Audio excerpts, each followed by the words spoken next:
Final account with adjustment 11th accountancy का एक book से फाइनल अकाउंट विथ एडजस्टमेंट आज हम लोग करेंगे। क्वेश्चन नंबर कितना है भाई? 11 क्वेश्चन नंबर 11। इस साइड में हम लोग बना लेते हैं ट्रेडिंग। देखिए तो वीडियो कट रहा है क्या जी? ट्रेडिंग एंड पीएल अकाउंट यहाँ कर लेते हैं और इधर कर लेंगे हम लोग। यहाँ तक आ रहा है? ये आ रहा है जी? इतना आ रहा है?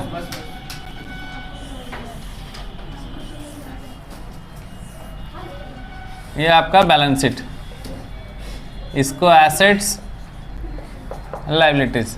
बातचीत मत कीजिए। बैलेंस शीट इधर बनाएंगे हम लोग और ट्रेडिंग और पीएल इधर बना लेते हैं, ठीक है? Trading and PL. यहाँ रुपीज़ का साइन, पार्टिकुलर्स, रुपीज़ पार्टिकुलर्स। अच्छा, एग्जाम में ये सब लिखना जरूरी है। डेबिट क्रेडिट, वहाँ डेबिट क्रेडिट मत लिखिएगा। अच्छा, यहाँ ईयर एंडिंग लिखिएगा। फॉर ईयर एंडिंग 31 मार्च, जो भी है डेट लिख दीजिएगा XYZ, ठीक है? यहाँ भी लिखिएगा। यहाँ लिखेंगे टू, इधर लिखेंगे बाय। एडजस्टमेंट कहाँ कहाँ है पता है ना? एडजस्टमेंट कहाँ कहाँ है मालूम है जी? नहीं बोल रहा है, मालूम है ना? चलिए शुरू से बोलते जाइए क्या करके। बोलिए। Cash in hand. ए सोना बताइए कहाँ होगा cash in hand? Asset side, ठीक। मिहिर तैयार रहेगा जी। कितना अमाउंट है? ओनली 150। चलिए, कैश के बाद क्या है? Cassette bank. मंजू बताएगी कैसेट बैंक कहाँ होगा? एसेट साइड में cassette bank. Cassette bank amount बता दीजिए। हैं? 695। नेक्स्ट, इंश्योरेंस प्रीमियम कहाँ होगा? मिहिर बताइए। नितिन बताइए। इंश्योरेंस प्रीमियम कहाँ होगा? बोलिए आप बोलिए।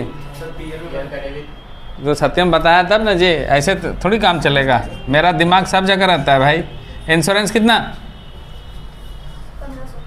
1500। एडजस्टमेंट नहीं है ना? एडजस्टमेंट है तो कौन बोलेगा? ये तो पूछ लिए तो, नहीं तो आगे बढ़ते फिर। चलिए, इंश्योरेंस हो गया। इंश्योरेंस के बाद डिस्काउंट। डिस्काउंट देखिए, पीएल अकाउंट का डेबिट साइड लिखिएगा। कितना है डिस्काउंट जी? 750। सत्यम के पास क्वेश्चन कहाँ से आ गया भाई? फोटो ले लिए, वाह। देखो कैसे चालाकी करता है सत्यम। यही दिमाग लगाना है सब जगह, कहीं भी अपना काम निकाल लिया करो, रिसोर्स हो ना हो। चलिए अगला बताइए क्या? ओपनिंग स्टॉक कहाँ होगा सोफिया? बताइए आप,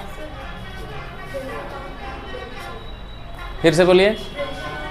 हाँ, ओपनिंग स्टॉक कितना? 35,000। 45,000 लिख दिए। नेक्स्ट, प्लांट एंड मशीनरी, वो बताएगी क्या नाम है जी? सारा। प्लांट एंड मशीनरी जानती है जी? एडजस्टमेंट है क्या? कितना अमाउंट? 85,000। चलिए, प्लांट एंड मशीनरी हो गया। फिर क्या है? Fixture and fitting. रिया कहाँ होगा बताइए आप? फिक्चर एंड फिटिंग भी एसेट साइड होगा। एडजस्टमेंट है क्या जी? एडजस्टमेंट है इसमें? अमाउंट बोलिए। अनूप का मुंह में कुछ हुआ है क्या? पूछते हैं आपको देख के कि एडजस्टमेंट है, तो आप ऐसे भी कर सकते हैं, ऐसे भी कर सकते हैं। नहीं बोलना है ऐसे ऐसे कीजिए, ऐसे कीजिए। हैं? फिक्चर एंड फिटिंग कितना? 7,500। एडजस्टमेंट है क्या इसमें? है। आगे बोलिए। बिल्डिंग एसेट्स, इसमें भी एडजस्टमेंट है? नहीं है। कितना अमाउंट? 75,000। देखिए, कभी कभी हम लोगों को समझना चाहिए कि किधर इंडिकेट कर रहे हैं। अब ऐसे घूम के तो हम सत्यम से पूछेंगे नहीं, पूछेंगे तो थोड़ा टाइम लगेगा, एफर्ट लगाना पड़ेगा। ऐसे जैसे ही आते हैं, टर्न करते हैं, तो आपके ऊपर नज़र पड़ता है, तो वहाँ से कुछ आप हमको इशारा कर सकते हैं कि हाँ ऐसा है, नहीं तो टाइम लगेगा। अब पूछेंगे ऐसे घूम के, बोलिए सत्यम बाबू क्या है, एडजस्टमेंट है नहीं है? चलिए आगे बोलिए। बिल्डिंग के हो गया 75,000 रुपये, 75,000। आगे क्या है? प्रोडक्टिव वेजेस कहाँ होना चाहिए आपके हिसाब से? कहाँ होना चाहिए? नहीं मालूम कहाँ होना चाहिए? वेजेस मजदूर को दिया जाता है ना। और मजदूर कहाँ काम करता है, ऑफिस में कि फैक्ट्री में? तो फैक्ट्री रिलेटेड खर्चा सारा यहाँ लिखना है आपको। क्या है? वेजेस है ना जी। अमाउंट बताइए वेजेस। एडजस्टमेंट है क्या इसमें? 30,000, 30,000। चलिए नेक्स्ट। सन्डी डेटर कहाँ होगा, सारा बताएगी कहाँ होगा? सन्डी डेटर एडजस्टमेंट है क्या? कितना अमाउंट? 55,000 लिख लिए। आगे बोलिए। मैन्युफैक्चरिंग एक्सपेंसेस डायरेक्ट एक्सपेंस है, ठीक है ना। मैन्युफैक्चरिंग एक्सपेंसेस कितना? 15,000। चलिए आगे बोलिए। सैलरी देखिए, ऑफिस खर्च है सैलरी। कितना अमाउंट? 14,000। नेक्स्ट। परचेज तो आप जानते हैं कहाँ होगा। रिटर्न है क्या? परचेज अमाउंट बोल दीजिए। 1,50,000। देखिए यहाँ लिख लिए। आगे बताइए परचेज के बाद क्या है? Carriage inward. कैरेज इनवर्ड या sales return? Carriage inward. Carriage inward यही होगा। कैरेज इनवर्ड कितना? 2,000। नेक्स्ट। कैरेज आउटवर्ड यहाँ लिखिए आप। कैरेज आउटवर्ड कितना? 2,100। नेक्स्ट। फैक्ट्री एक्सपेंसेस आपको यहाँ लिखना है। फैक्ट्री एक्सपेंसेस कितना? 10,000। नेक्स्ट। बैड डेट्स आपको यहाँ लिखना है। कितना? 750। और बोलिए। इंटरेस्ट एंड बैंक चार्जेस ऐसा लिखा हुआ है। इंटरेस्ट एंड बैंक चार्जेस यहाँ लिखिए। इंटरेस्ट एंड बैंक चार्जेस कितना? 625। आगे बोलिए। कैपिटल कितना?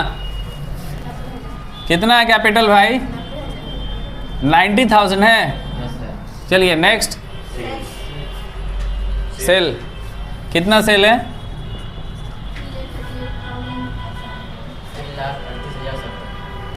3,38,070 ऐसा है ना।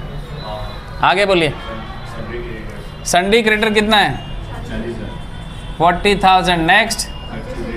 परचे रिटर्न माइनस करेंगे भाई यहाँ। कितना?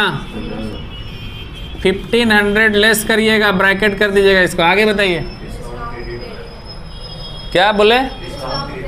डिस्काउंट क्रेडिट में कितना? 3,500। नेक्स्ट। बैंक ओवरड्राफ्ट लायबिलिटीज में लिखिएगा। कितना? 20,000। फिर इसमें एडजस्टमेंट है बैंक ओवरड्राफ्ट में 20,000। नेक्स्ट बोलिए। इसको ओल्ड रिजर्व कहते हैं, ठीक है। साइड में लिख के रखिए। कितना ओल्ड रिजर्व है भाई? 2,000 लिख के रखिए। इसका क्या काम है दिखाएंगे आपको। आगे बोलिए। खत्म। एडजस्टमेंट नंबर 1 पढ़िए। पहले क्लोजिंग स्टॉक है, सेल्स रिटर्न नहीं था ना। सेल्स रिटर्न नहीं था तो इसको बाहर लिखिए। 3,38,070। चलिए पहले क्लोजिंग स्टॉक कितना है जरा बताइए। 60,000। 60,000 लिख दिए यहाँ।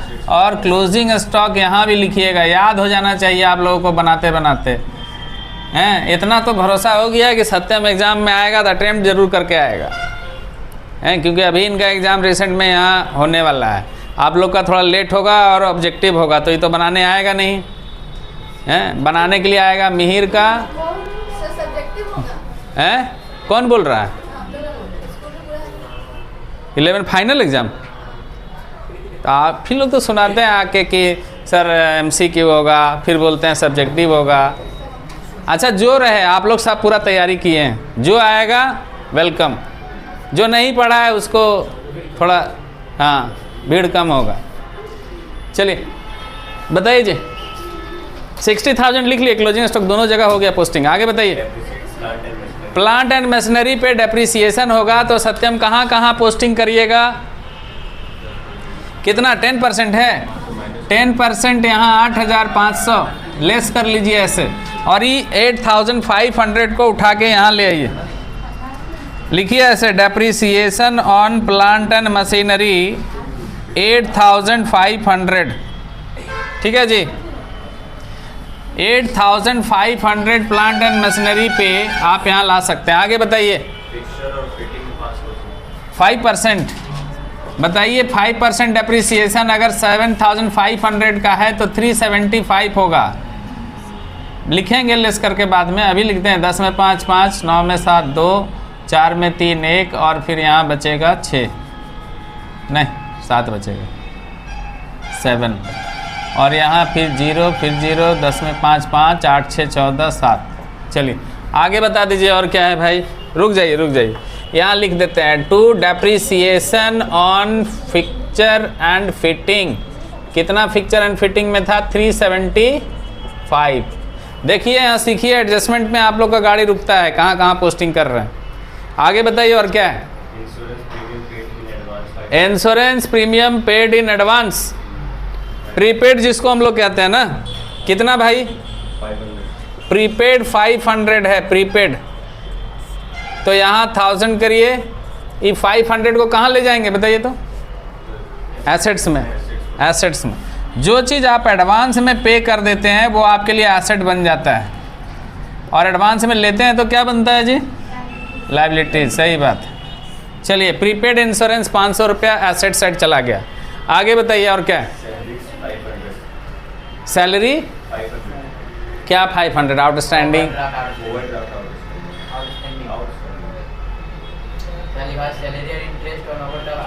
Salary and interest on overdraft outstanding कितना रुपया? 500। तो पहले सैलरी का आउटस्टैंडिंग कर लेते हैं 500, ठीक है ना।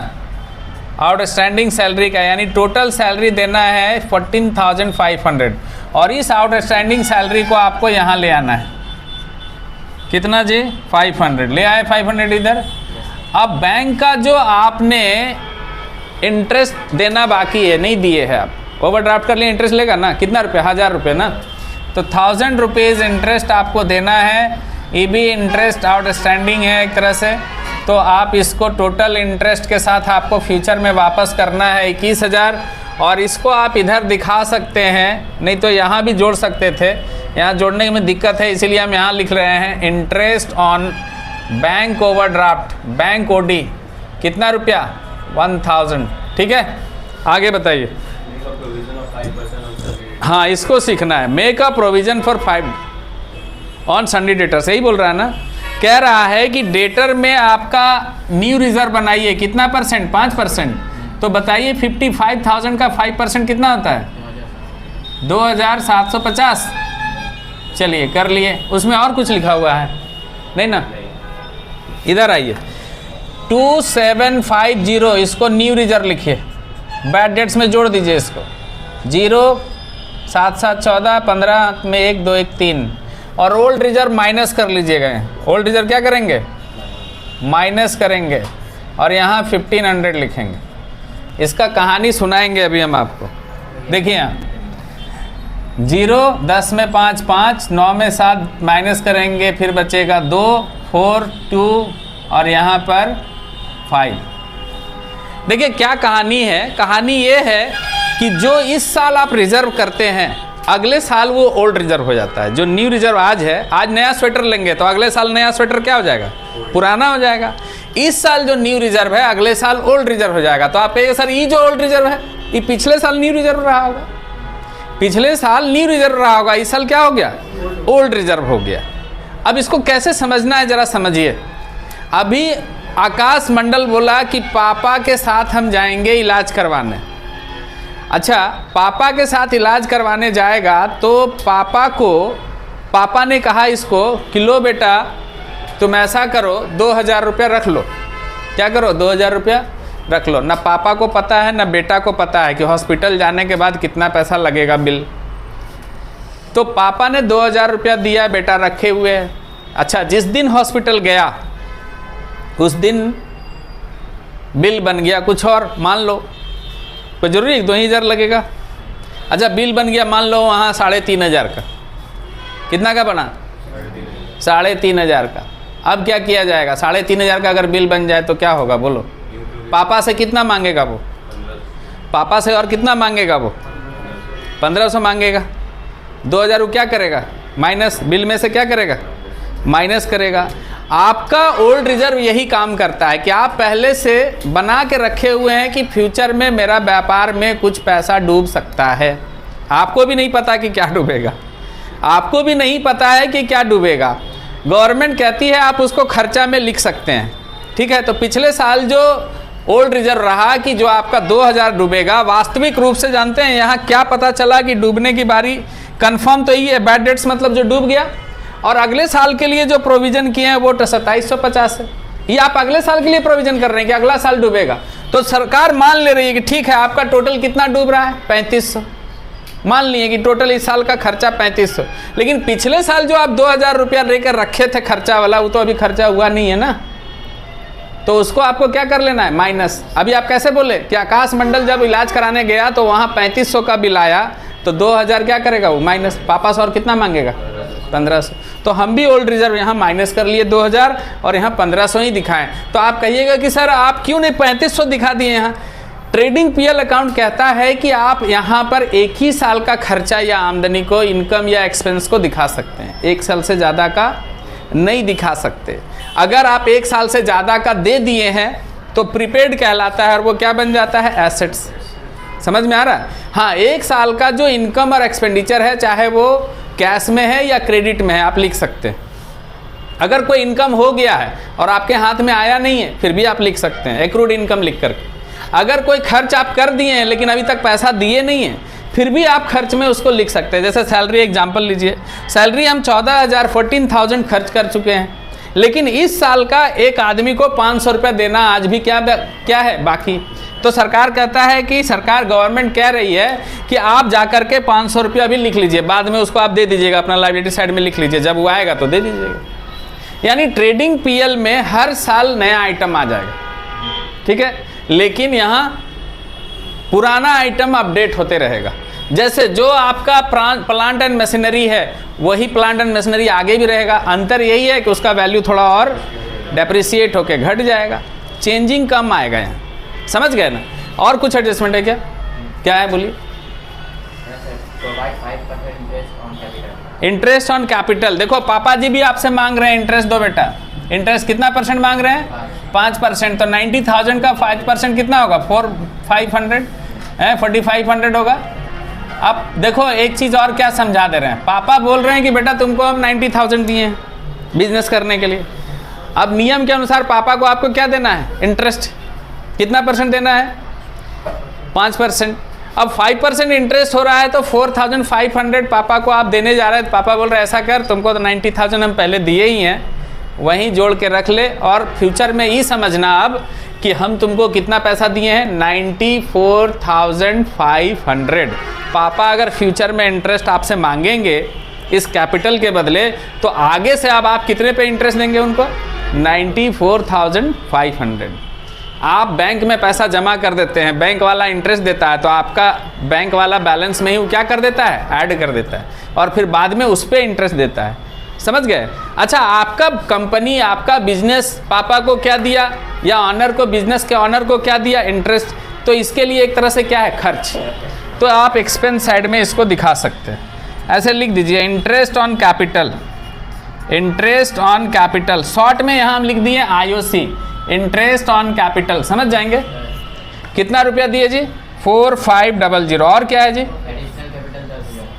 एडिशनल कैपिटल 10,000 एडजस्टमेंट में लिखा हुआ है, दिखाइए कहाँ? उसी में 5% इंटरेस्ट के बाद एडिशनल कैपिटल 10 इंट्रोड्यूस। ओ, तो ये आपको पहले बोलना चाहिए ना। देखिए यहाँ एक चीज़ और समझा दें, इंटरेस्ट ऑन कैपिटल निकालने का तरीका बदलेगा। ये टोटल 90,000 रुपया फर्म में है ना, ध्यान से समझिएगा। ये 90,000 रुपये 90,000 रुपीज़ एक बार में पापा नहीं दिए हैं, एक बार में नहीं दिए। पहले पापा आपको दिए 80,000। कितना दिए? देखिए तो वीडियो में कट रहा है क्या? आ रहा है ना। पापा दिए 80,000 और फिर 10,000 बीच में दिए एडिशनल। कब दिए, डेट बताइए। 1 अक्टूबर को दिए हैं। ध्यान से सुनना है आपको, 1 अक्टूबर को दिए हैं। यानी पापा को 80,000 रुपये पे जब हम इंटरेस्ट देंगे 5%, तो पूरा 1 साल का देंगे, यानी कितना हो गया 4,000। और ये 10,000 का इंटरेस्ट पापा को जो हम देंगे 5%, वो हम 6 महीने का ही देंगे। क्यों? क्योंकि 10,000 रुपया पापा बीच में दोबारा दिए थे हमको। बात समझ में आ रहा है? तो पापा को इंटरेस्ट थोड़ी देंगे हम शुरू से। बात समझ में आ रहा है? पापा बिजनेस स्टार्ट किए और नए फाइनेंशियल ईयर में हमको दिए 80,000, तो शुरू में जो पैसा दिए उसका पूरा इंटरेस्ट देंगे। लेकिन जो पैसा बीच में दिए तो उसका इंटरेस्ट पूरा कैसे देंगे? उसका इंटरेस्ट तो आधा देंगे। तो 10,000 का 5% कितना होता है? 500। 6 महीने का कितना होगा? 250। तो टोटल इंटरेस्ट हो गया 4,250। कितना हो गया?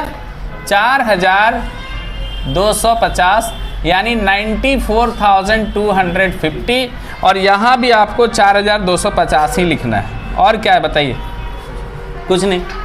चलिए अब इसको इधर जोड़ लीजिए। 0, 7, 0, 8, 6, 3, 9 और 3,98,070, 3,98,070। यहाँ आइए माइनस करिए 0, फिर यहाँ 7 लिखिए, फिर यहाँ 0, 5, 2, 7, 5, 12, 6, 18, फिर 1, 4, 1, 5, 3, 8, 1, 9, 1, 10, 9, 19, फिर हाथ में 1, 1, 2, 3। कितना हुआ? 296,070 ऐसा है? 2,96,070। ओ अभी देखो ये माइनस करके नहीं लिखे। ओहो हो, रुक जाइए, थोड़ा सा गड़बड़ी हुआ है। 0, फिर 0, 10 में 5, 5, 9 में 1, 8, और यहाँ बचेगा 4 और यहाँ होगा 1, है ना? 1,48,500। अब आ जाएगा, देखिएगा 0, फिर दूसरे लाइन में 7, 5, 5, 10 में 1, 5, 1, 6, 8, 14, 2, 16, 5, 21, 21, 7, 28, कैरी 2, 4, 2, 6, 4, 10, 3, 13, 1, 14, 15, 15, 4, 19, फिर कैरी 1, 1, 1, 2 और 1, 3। कितना जी? 1,47,570। इसको बोलेंगे ग्रॉस प्रॉफिट CD, और इधर ट्रांसफ़र करेंगे तो लिखेंगे ग्रॉस प्रॉफिट BD। 1,47,570। अब इसको यहाँ ले आइए आप ऐसे और दोनों को जोड़िए। 0, 7, फिर है 5, 5, 10, कैरी 1, 7, 1, 8, 3, 11, फिर 1, 4, 1, 5 और 1,51,070, 1,51,070। आइए इधर 5, 5, 10, 0 हाथ में 1, 7, 1, 8, 5, 13, 13, 2, 15, 5, 20, 20, 7, 27 के साथ, फिर हाथ में 2, 2, 3, 5, 7, 12, 12, 5, 17, 17, 1, 18, 5, 23, 6, 29, 29 और 5, 34, 2, 36, 36 और 4, 40, फिर 4, 4, 1, 5, 1, 6, 4, 10, 2, 12, 1, 13, 13, 8, 21, 21, 4, 25, 25 और 6, 31, फिर 3, 3 और 1, 4 और 1, 5।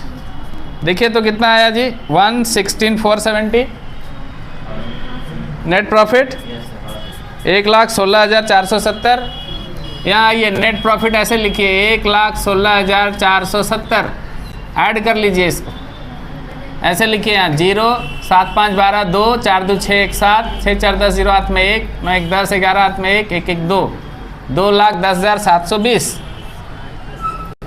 इधर आइए 0, 0, 0, दूसरा लाइन में 2, तीसरा लाइन में 7 और 5, 12, फिर कैरी 1, 1 और 1, 2, फिर 1, 4, 5 और 2, 7 और फिर 2, 272, 220 है ऐसा। इधर आ जाइए, इधर 5, 5, 10, फिर 1, 5, 1, 6, 9, 15, 5, 20, 20, 2, 22, फिर 2, 2, 1, 3, 6, 9, 2, 11, 11, 5, 16, 1, 17, 17, 5, 22, फिर 2, 2, 2, 4, 6, 10, 10, 7, 17, 5, 22, फिर 2, 2, 5, 7, 7, 7, 14, 14 और 7, 21, 21, 6, 27, 2,72,220। देखिए क्वेश्चन कंप्लीट। 11 नंबर आपके सामने है। किसी को कहीं कुछ पूछना है तो बोलिए। क्यों लिखते हैं यहाँ? आपको शुरू से ही पढ़ाया गया है, शायद शुरू वाला क्लास अब्सेंट किए होंगे, कि मैन्युफैक्चरिंग एक्सपेंसेस का मतलब होता है सामान को बनाने का खर्चा। कोई भी प्रोडक्ट हम बनाएंगे तो उस पर जो खर्च आएगा उसको बोलेंगे मैन्युफैक्चरिंग एक्सपेंसेस। और मैन्युफैक्चरिंग कहाँ होता है? फैक्ट्री में। और फैक्ट्री फैक्ट्री का खर्चा कौन सा खर्चा सिखाएं आपको हम? Direct expense. और डायरेक्ट एक्सपेंसेस कहाँ लिखा जाता है? Trading account. बताएं, बिस्किट बनाए थे हम शुरू में, जब आप बिस्किट बनाए थे, कौन सा बिस्किट? आप थे क्या उस क्लास में? थे। तो आपको नहीं सिखाया था वहाँ कि बिस्किट बनाने का जो खर्चा टोटल आता है वो कौन सा एक्सपेंस कहलाता है? डायरेक्ट। और इसके अलावे जो खर्चे हैं अलग अलग तरह का, जैसे एडवर्टाइजिंग का खर्चा, बेचने में जो खर्चा आएगा, बाहर का टेलीफोन एक्सपेंसेस, ऑफिस एक्सपेंसेस, वो सब इनडायरेक्ट एक्सपेंसेस कहलाता है और वो पीएल अकाउंट का डेबिट साइड लिखा जाता है। और फैक्ट्री रिलेटेड जितने खर्चे हैं वो यहाँ। तो आप कहेंगे कि सर हमारा बुक में जितना सम है वो कैसे हम एनालाइज करें कि कौन सा खर्चा डायरेक्ट कौन सा इनडायरेक्ट? आपको देख के वहाँ पता चल जा रहा है कि फैक्ट्री रिलेटेड खर्चा कौन है। आपका बुक में जो भी सम बनाया गया है वो क्या ध्यान में रख के बनाया गया है कि फैक्ट्री में ही काम हो रहा है। समझ गए? तो कोई ज़रूरी है कि अकाउंटिंग फैक्ट्री में ही होगा? अलग से बोल रहे हैं। आपका बुक को छोड़ दीजिए थोड़ा देर के लिए। अगर आपको किसी हॉस्पिटल में लगा दिया काम में, तो अगर आपको किसी यहाँ कोचिंग में लगा दिए काम में अकाउंटिंग का, तो यहाँ तो कुछ मैन्युफैक्चरिंग नहीं हो रहा है, फिर कैसे जानेंगे?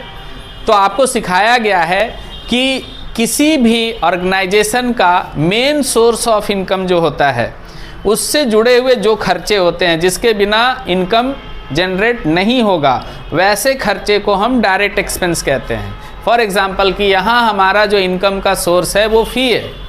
अब यहाँ टीचर का जो सैलरी है वो क्या कहलाएगा? डायरेक्ट एक्सपेंस, है ना? आप यहाँ सैलरी इनडायरेक्ट लिखते हैं क्योंकि आप ही सोच लेते हैं कि यहाँ पर सैलरी हम किसको दे रहे हैं? ऑफिस स्टाफ को। तो ऑफिस स्टाफ तो फैक्ट्री में काम नहीं कर रहा है, वो कहाँ काम कर रहा है? ऑफिस में। तो उसको आप इनडायरेक्ट मान लेते हैं। लेकिन मान लीजिए आप फैक्ट्री में काम करने नहीं गए, ओरिजिनल अकाउंटेंट आप बन गए और आप मेरे कोचिंग में आ गए, तो यहाँ पर टीचर का जो सैलरी है ना, अच्छा टीचर कोई भी नहीं कह सकते कि मजदूरी लीजिए सर, हैं? उनका बेइज्जती हो जाएगा, फिर नहीं, इंसल्ट नहीं होगा। हर एक आदमी का बोलने का तरीका अलग अलग है ना।